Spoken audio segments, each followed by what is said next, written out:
Silent Hill is a film released in 2006 by TriStar Pictures and based on the cult hit horror video game series Silent Hill, made by Konami. The plot of the film follows the De Silva family, whose adopted 9-year-old Sharon has the habit of sleepwalking, and in her catatonic state, calls out for a place called Silent Hill. Honey, sometimes when you go to sleep, you go on a little walk, and sometimes you talk about a place. I don't remember. Her mother, Rose, played by Rhonda Mitchell, is desperate to find answers about her daughter's condition, and after doing some research on the town Silent Hill, she decides that's where the truth may lie about her daughter's mysterious past.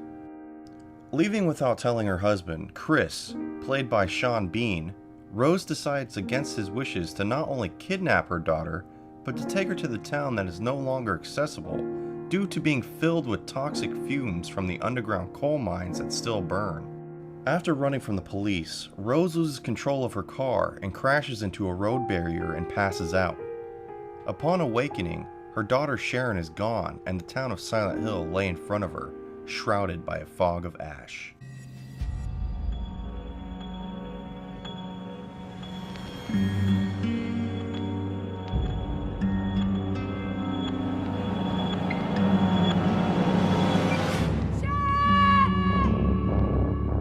Exploring the ghost town and chasing what she thinks is her daughter, a siren begins to go off through the entire town and darkness sweeps through Silent Hill.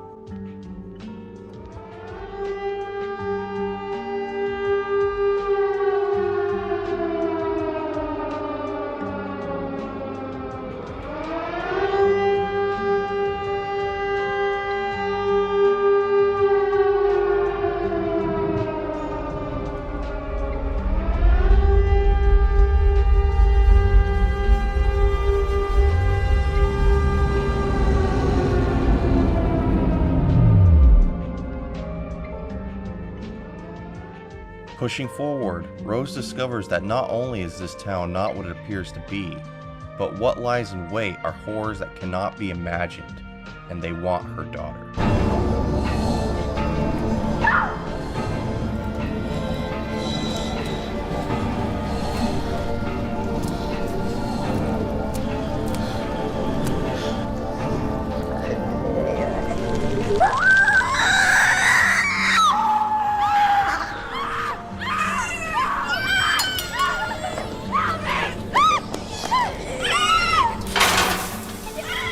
Now Rose must not only save her daughter, but get out of Silent Hill alive, avoiding sadistic cult members, gruesome creatures, and hell itself. You must face the darkness of hell. It's okay, baby. Mommy's coming. An interesting plot, almost sounds like it could be a great film, but what the movie failed in was the script. And as the plot thickened, the movie began to get more ridiculous and followed the games less and less. My biggest issue with movies made completely based off video games is why the story and the plot gets changed so dramatically. I don't begrudge a director or a writer for adding things to a movie based on a game to make it more dramatic, but in games like Silent Hill, they are for the most part have enough dramatic elements to give the movie writer enough inspiration to not fuck it up. I got a letter. The name on the envelope said, Mary.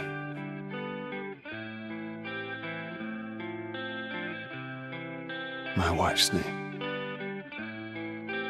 It's ridiculous. Couldn't possibly be true. That's what I keep telling myself. A dead person can't write a letter.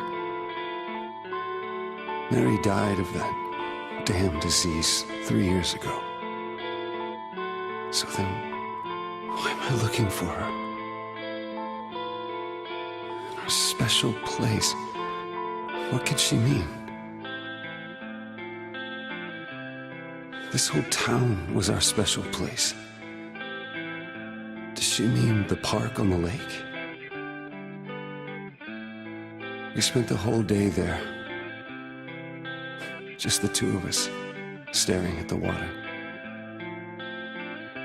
Could Mary really be there? Is she really alive?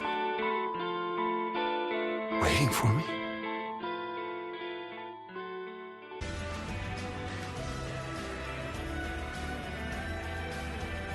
The movie is claimed to be a mix of the first 4 games in the series, but in reality, I only saw characters with the names from the first game and partial elements from the second and third installments of the Silent Hill franchise. Now you may be wondering, is this movie entertaining? Well, it can be, but sadly not for the general masses. I can only say this movie would hold some entertainment value to the hardcore fans of the Silent Hill games, due to how inside it seemed to be with the elements of the over-the-top atheism and creatures from the game. Otherwise, to the normal moviegoer, this could definitely be looked at as just another stereotypical, badly written horror film. You hear that?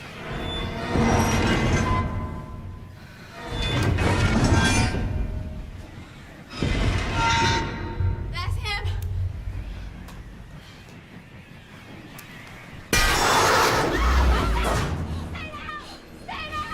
Jesus Christ! Get down! Get down!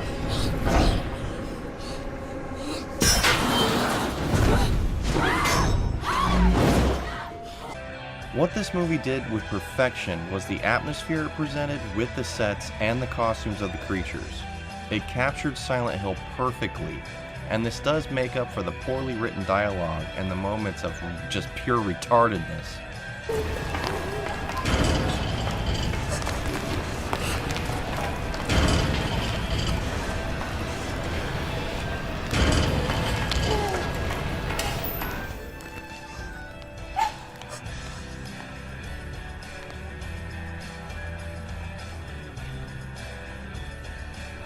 On a scale of 1 to 10, I give the Silent Hill film a 6.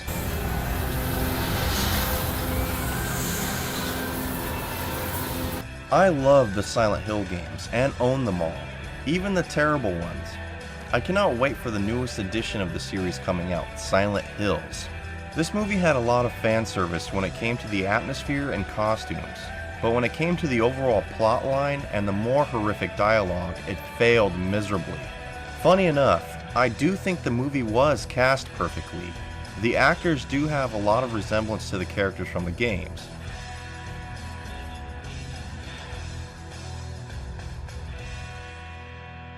I would only recommend this movie to those who are fans of the games, but not to take it seriously because the plot is so dumb in the end. There was a sequel released in 2012 in 3D, but it was so extremely fucking bad that I felt like it was just a waste of time and money and effort to even watch it. Come on, kiddo. It's just a dream. You're calling me. If you enjoyed this video, be sure to hit the like button and subscribe. And in the comments section, let me know what movie you would like me to review next based on a video game. Now, the dream of this life must end. And so too must the dreamers within it. For over 30 years, they've lied to their own souls. For 30 years, they've denied their own fate. But now is the end of days, and I am the Reaper.